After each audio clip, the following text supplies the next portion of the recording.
Bonsoir tout le monde, bienvenue dans Gaming, c'est reparti pour 25-26 minutes par là, peut-être même un peu plus si vous êtes sympa, avec Gilles. Salut Philippe. Salut Gilles, en ma compagnie. Dans un instant, on retrouvera Jen aussi pour les jeux mobiles notamment.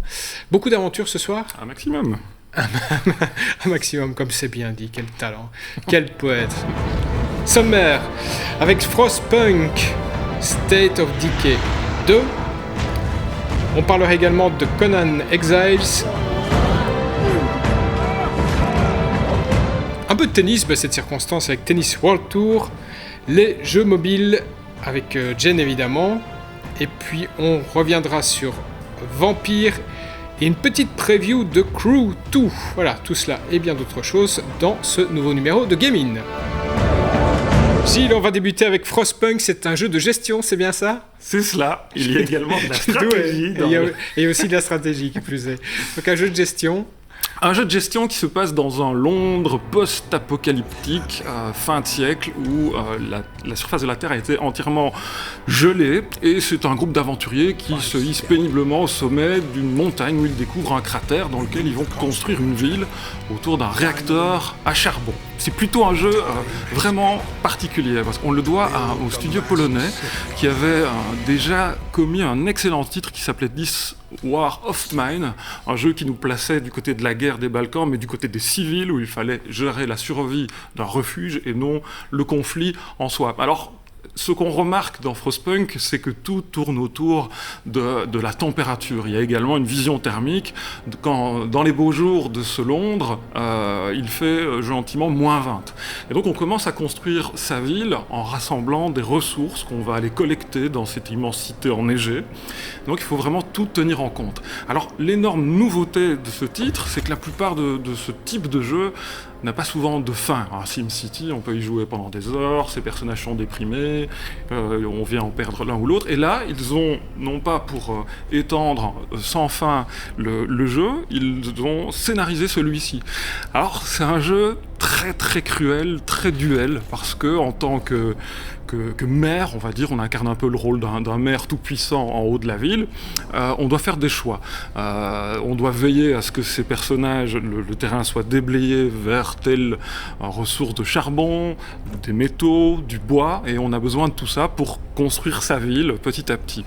Et alors, on doit aussi à un moment décider on peut légiférer, on peut décider, voilà, ok, on va voter, si à un moment il n'y a pas assez de charbon, voilà, on va travailler nuit et jour, ou alors on fait travailler les enfants, ou non, et c'est toujours des choix extrêmement dichotomique, affreux, il n'y a jamais vraiment de bon choix, et tout a des conséquences. Et tout se passe dans ce cratère en question. Dans ce cratère. Il n'y a pas d'autres actions si de temps en temps il y a un léger dézoom, maintenant le jeu est très très beau dans ce registre-là, on peut vraiment aller zoomer autour des bâtiments, on peut tourner autour du cratère, voilà, là on voit la vision thermique où on va pouvoir voir l'étendue de la chaleur et donc comprendre que les premiers à se geler les miches, ce sera ceux-là, ils vont donc tomber malades, il faudra prévoir de quoi les soigner et ainsi de suite, et on peut aussi lancer des explorations.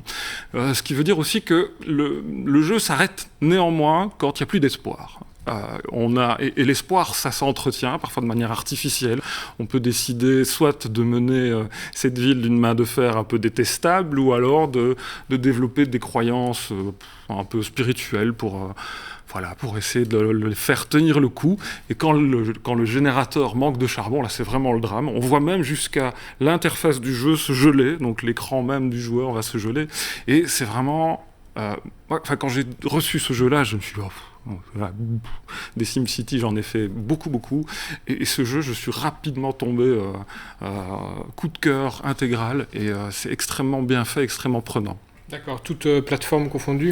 Uniquement sur PC.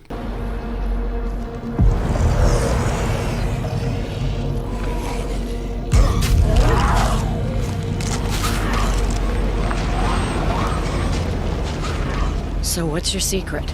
How do you guys survive out here?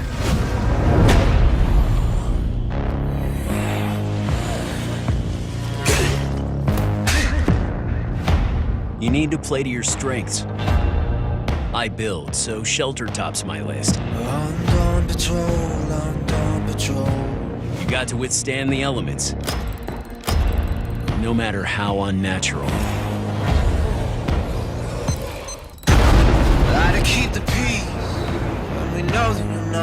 Voilà, deuxième jeu à critiquer ce soir, State of Decay 2. Il est supposé qu'il y a une première opus en quelque sorte. C'est ça. Il y a une première version sur Xbox 360. C'est un jeu soutenu par Microsoft et produit par Microsoft, et c'est Unlab Games, c'est un petit studio indépendant qui avait commis la bonne idée de développer un jeu de survie dans un monde ouvert. C'est un petit peu le même principe dans les fondements que Frostpunk. Il faut survivre tant bien que mal dans un univers hostile. C'est-à-dire qu'on a une gestion, on gère un abri, et différents protagonistes qui ont chacun leur caractère, leurs aptitudes, et il faut veiller à faire tourner ce petit monde et sortir tant bien que mal, de jour comme de nuit, à pied, en véhicule, dans ce qu'on trouvera, pour aller chercher des vivres, des médicaments, de l'essence pour faire tourner les voitures, pour aller chaque fois de plus en plus loin. Et on doit aussi gérer le moral des troupes. Alors c'est un jeu que j'avais vraiment beaucoup aimé sur Xbox 360, et pourtant visuellement à l'époque c'était pas la folie. Ici il se joue et sur PC et sur Xbox. Le jeu est certes beaucoup plus travaillé. Alors c'est pas la claque. Maintenant le plaisir est ailleurs, parce que il y a un vrai sentiment d'insécurité quand on décide de prendre le chef du clan, en se disant celui-là il a plus d'aptitude, j'ai développé ses habilités de mécanicien si le véhicule tombe en panne, mais on peut très bien se retrouver en panne d'essence à 10 km du refuge, à la merci d'une horde, et donc carrément on peut perdre ses personnages. Il faut gérer la fatigue, il faut gérer l'endurance, la forme, le poids du sac à dos dans lequel on va mettre tout ce qu'on a collecté. Donc c'est vraiment un jeu c'est assez technique, et c'est très très prenant. Avec le gros bonus, tout le monde n'aura pas la possibilité, mais on peut très bien commencer sa partie sur un PC qui n'a pas besoin d'être nécessairement une machine de guerre. La sauvegarde est envoyée dans le cloud, et on peut continuer sur une console à un autre moment. Donc on peut décider d'y jouer comme un pantouflard au lit, ou derrière son PC au bureau, ou à son bureau. On passe maintenant à un tournoi de Street Fighter V. On a eu l'occasion, Gilles, de tester en live avec 2 équipes inscrites. Tu nous as inscrits, ouais. Ouais, exactement. Il y avait une deuxième équipe avec une certaine Jen qui était là, c'est ça ? Bonjour les gars. Elle nous a rejoint sur le plateau. Il y avait aussi Pierre qui a fait partie de l'équipe. On voit quelques images d'ailleurs En fait, c'est un peu du réseautage inter-entreprise. Voilà, on a eu l'occasion de jouer. C'était assez sympa. Hein. Ben oui, moi je m'attendais pas à ça. Je pensais que j'allais tomber comme d'habitude dans un tournoi avec des acharnés qui ne jouent qu'à Street Fighter depuis toujours. Et c'était beaucoup plus décontracté et vraiment plaisant. Jen, tu t'es amusé ? Je me suis amusée, mais je dirais quand même qu'il y avait des professionnels. Hein. Moi je me suis fait battre, non, je suis pas d'accord. Ils étaient bien entraînés. Ouais, il y en a quelques-uns qui étaient balèzes, effectivement. Autrement dit, avant il y avait les événements inter-entreprises où on s'échangeait les cartes de visite, des choses comme ça. Maintenant on peut faire des trucs beaucoup plus sympas. Et merci à l'équipe de Lean Square pour organiser ça. Et si Jen, tu nous as rejoint, c'est aussi parce que maintenant on parle d'un jeu auquel tu as joué qui s'appelle Conan Exiles. Ouais. Gilles, de quoi s'agit-il ? Alors Conan Exiles, c'est un jeu monde ouvert qui se passe dans l'univers de Conan le Barbare. C'est un jeu auquel j'avais joué il y a presque 1 an, mais là il est sorti depuis quelques semaines de son accès anticipé, et on y incarne une espèce de survivant qui est crucifié, qu'on voit en début de scène, et on peut choisir en incarnant soit un homme, soit une femme. Alors, détail non négligeable quand même, on peut choisir, on peut définir l'ampleur des attributs, soit féminins, soit masculins. Et ce qui fait l'objet quand même sur YouTube de pas mal de railleries. Quel est l'intérêt ? Aucun, évidemment. On peut aussi choisir d'être prude et bienveillant, avec de masquer la grossièreté, la violence, la nudité aussi. Quel est le principe de ce jeu exactement ? Donc on est en monde ouvert, et puis il y a quoi ? Du combat, un monde ouvert, un monde de survie, on apprend des différentes techniques, on ramasse c'est typiquement Minecraft. Il faut crafter des choses, on va fabriquer, assembler. Jen, t'as trouvé ça comment ? T'as joué ? Moi j'ai essayé la version PC, toi la version PlayStation. PS4. Et moi j'ai trouvé ça super intéressant. J'ai bien aimé l'aspect miner, casser des briques, ramasser des bouts de bois, manger et tout. C'était vraiment chouette. Par contre, le jeu en lui-même, il a 14 mois d'accès anticipé et au final le jeu est complètement buggé de partout. Moi j'ai rigolé quand j'ai dû escalader les montagnes parce qu'on n'a pas l'impression de vraiment accrocher à la surface. Et c'est drôle, c'est tellement mal fait que ça en devient marrant.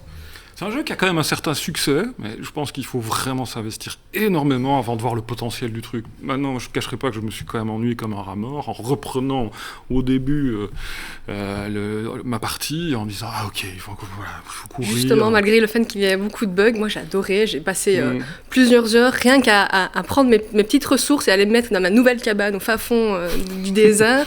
Donc voilà, c'est très lent, mais moi j'aime bien. On vient de parler d'un jeu quelque peu buggé, qui était peut-être pas le plus beau qui soit. On va parler maintenant de Tennis World Tour. Et là on monte d'un cran. Alors vous allez voir des images, on a été invité par l'éditeur à aller faire un petit test. C'était lors d'un événement tennistique avec des joueurs ancienne gloire. Et non des moindres, effectivement. Voilà, on est ici à Uccle. C'est vraiment un super sympa comme endroit avec mon ami Gilles. C'est moi. Gilles, on est là, ici à Uccle.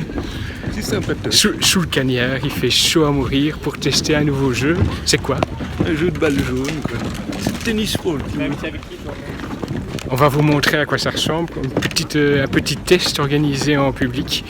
Le jeu en tant que tel, je prends une voix normale. C'est pas... On nous a dit d'attendre un patch correctif qui allait tout changer. Voilà. Ouais, c'est pas tout à fait ça en fait. Et pour l'instant, pendant qu'il y a un match de tennis avec des anciennes gloires qui se déroulent, mais c'est surtout la jeune génération. On fait travailler les enfants ici, effectivement.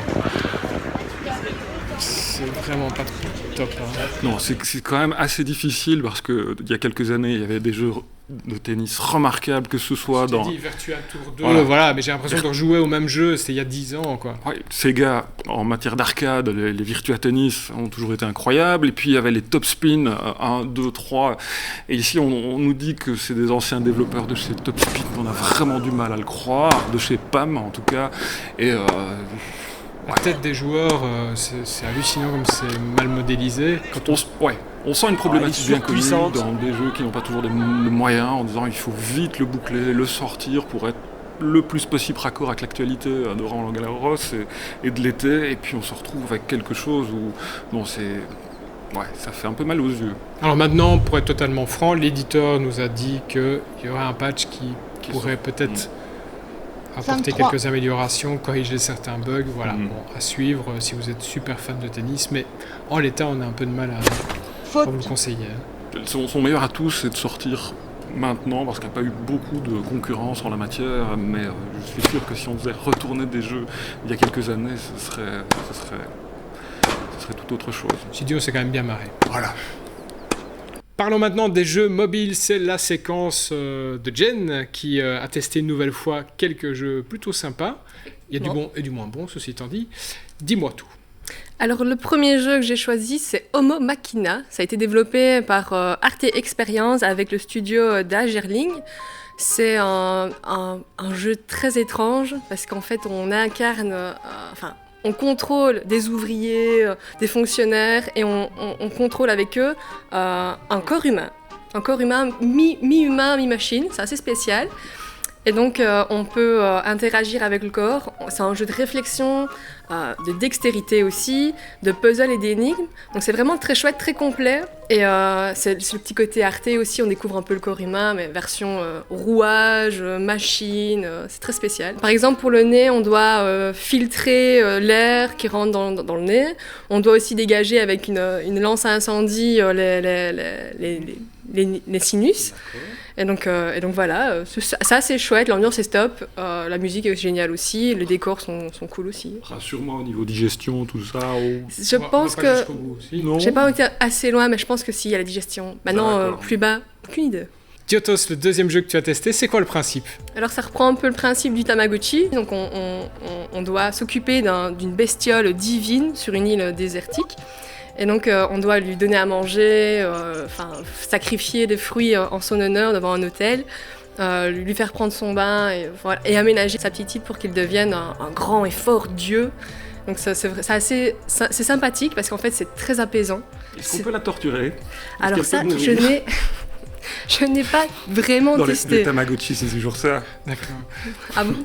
Moi, il reste en vie très longtemps. Mais il a joué à Tamagotchi SM, lui. Ouais, bah voilà. Ça y est. Et t'aimes bien les graphismes, tu trouves ça assez joli. Moi, je trouve ça absolument horrible, mais bon, Les voilà, graphismes, chacun son... C'est un univers assez joli, mais le petit dieu est absolument horriblement moche. Je ne sais pas pourquoi, il est aussi moche. Et il y a 200 versions de dieu disponibles. J'ai oublié de te demander, c'est sur toutes les plateformes, iOS Absolument. et Android. C'est gratuit en plus. Et c'est gratuit en plus, sans ajout de trucs à acheter. Non, c'est machin. vraiment un petit jeu développé par une jeune dame comme ça qui a décidé de faire un petit jeu sympathique. Ok. Donc le principe est assez sympathique. Tiens, un principe sympathique aussi, Emoji Scavenger Hunt.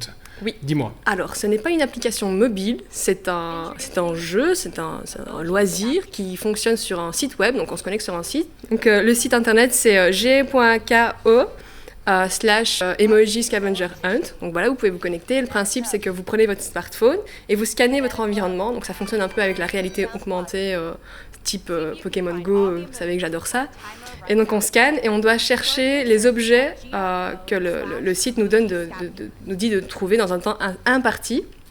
Et voilà, le but du jeu, c'est assez simple. C'est marrant. On doit courir et scanner la réalité. Ok. Voilà. On va devoir tester d'ailleurs ce petit logiciel. Ouais, il faut tester Ça a l'air bien. absolument.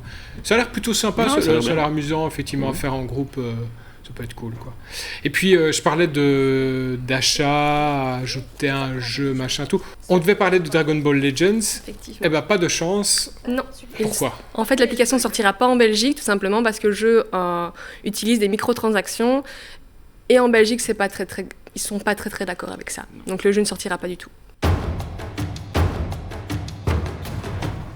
On vous l'avait promis lors de la précédente édition, c'était le test de Shadow, le PC du futur. On avait reçu son patron ici sur le... Emmanuel Freud. Exactement, sur notre plateau. On lui avait dit, on testera la bécane, son fonctionnement. Si c'est pas bien, on le dira, et si c'est bien, on le dira également. Alors, Gilles, tu as donné de ta personne. Ah oui, je me suis beaucoup amusé parce qu'il y a différentes... L'offre est multiple. Ça veut dire qu'il y a des applications qui peuvent être installées sur un PC, sur un Mac.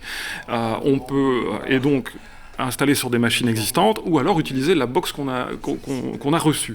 La box, c'est un peu comme un mini PC qui prend vraiment le minimum et auquel on peut connecter son abonnement. Alors le principe de Shadow, on l'a dit, hein, c'est un service décentralisé. En gros, c'est un ordinateur qui ne se trouve pas physiquement là où on est, mais à Paris, dans leur data center. C'est pour les gens qui n'ont pas les moyens ou l'envie d'investir dans une bécane de course, parce que les ressources et les composants proposés par Blade pour le Shadow sont ce qu'il y a de mieux. Et on retourne pour un petit test sur une connexion 50 mégabits seconde qui n'est pas très en forme de bel gars comme aujourd'hui. Après l'avoir essayé sur le PC de 12 ans d'âge là-bas, sur le Mac Air, c'était jouable, sur le vieux Vaio de 12 ans, c'était pas ça, avec la même connexion. Évidemment, l'Omen 17 et sa GTX 1070, lui, il n'a besoin de personne. Il n'est pas à la traîne.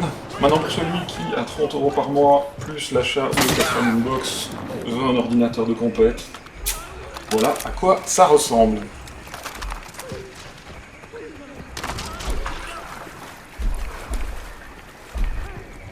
Oh, c'est vraiment bien. C'est vraiment très très bien. Je suis qu'à 30 mégabits seconde, alors que je peux monter facilement jusqu'à 70. En tout cas 50 dans les paramètres.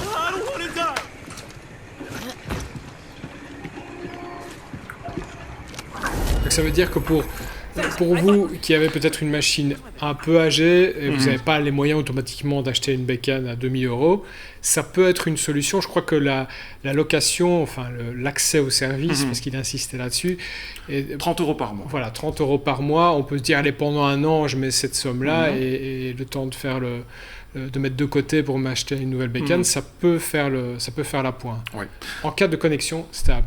Oui, parce que j'ai rencontré un utilisateur qui avait vraiment envie d'investir là-dedans, mais lui, sa connexion à Bruxelles n'était pas suffisamment stable et bonne que pour faire tourner correctement la box, et ça, c'était un peu dommage. Jen, t'en avais pensé quoi, toi Je trouvais le concept intéressant, donc voilà.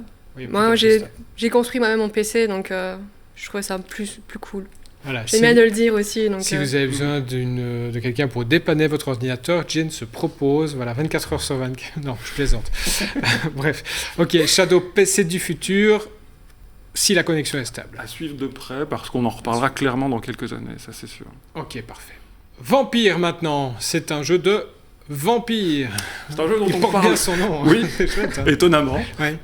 Je crois qu'on en parle depuis le premier numéro de Game In. Ouais, tout à fait. Moi, j'étais vraiment impatient. C'est un jeu qu'on doit au studio Dontnod, un studio français qui avait fait des jeux par épisode, et là qui ont fait vraiment quelque chose de tout à fait différent. Alors on incarne un certain Jonathan Reed. Ça se passe à la fin de la Première Guerre mondiale, dans un Londres un peu morose. C'est un jeu qu'il ne faut pas peut-être comparer aux énormes productions, en tout cas, mais qui propose un univers où tout le monde est interconnecté. La particularité du héros qu'on incarne, c'est que c'est un éminent médecin qui s'était spécialisé dans la transfusion sanguine, et comme par hasard ou comme par malheur, il se voit contaminé et mordu, vampire malgré lui. Il se demande ce qu'il se passe, il rencontre quand même de l'aide et devient un chirurgien engagé dans l'hôpital du coin.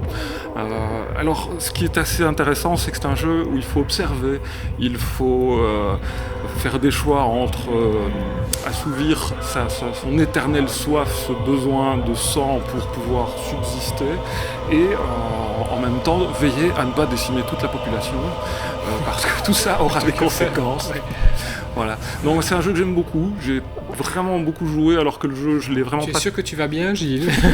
Parle-nous. Donc, Oui. tu as aimé ce jeu de vampire? J'ai aimé ce jeu de vampire parce qu'il y a une dimension qu'on ne voit plus vraiment depuis longtemps. C'est un jeu qui prend le temps, du dialogue assez verbeux, assez lent, où chaque détail a son importance, et puis ce petit plaisir un peu Jedi Star Wars de forcer la conversation et de manipuler l'esprit de son interlocuteur en lui disant tu vas me dire pourquoi, voilà, et de faire parler les gens malgré eux, et donc il y a des ramifications. Voilà. Il y a des petites trouvailles graphiques. C'est une ambiance, hein, il faut dire, c'est une ambiance, Ouais, ce jeu. Il y a avant tout. graphiquement quelque chose, effectivement. Même si on n'est pas super fan du style. Donc, ça sautera pas aux yeux, on va pas se dire waouh, le jeu est incroyable. Non, l'intérêt est aussi ailleurs. On a ce mois-ci peut-être pas des jeux extrêmement clinquants, ou en tout cas comme Détroit le mois dernier, mais il y a en tout cas de l'imagination et de la nouveauté dans la jouabilité.